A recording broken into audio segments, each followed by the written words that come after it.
అంత స్పష్టంగా మనల్ని మాట్లాడించి అంత స్పష్టంగా ఆయన అన్ని హామీలు ఇస్తున్నారే, మనం ఏం హామీ ఇస్తామంటే ఏమది, లేకపోతే అబద్ధాలు చెప్పడము, లేకపోతే ఒకరి గురించి ఒకరు చెప్పడము, ఇక్కడి నుంచి అక్కడికి వెళ్ళి చెప్పడము. ఎందుకు ఈ మాటల వల్ల మనకి ఎవరైనా కూడి పెడతారు? ఎవ్వరూ పెట్టరు. ఎందుకంటే దేవుడు స్పష్టంగా మనం మాట్లాడే మాట మాత్రం చాలా భయభక్తులు కలిగి, ఆయన యందు మనం ఎప్పుడు జీవిస్తే, ఆయనతో ఎప్పుడు సహవాసము చేస్తామో అప్పుడు మనకున్న మార్గాలు అలాంటి, ఆ మార్గాలు అప్పుడు తెలుస్తూ ఉంటాయి.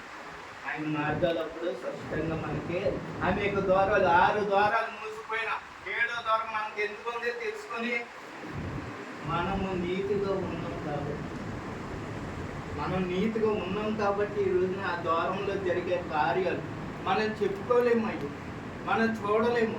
కానీ దేవుడు ఆయన కన్ను దృష్టికి వెళ్ళినప్పుడు ఆయన ప్రతిదీ మనం ఏం చేసినా, ఇప్పుడు నేనున్నాను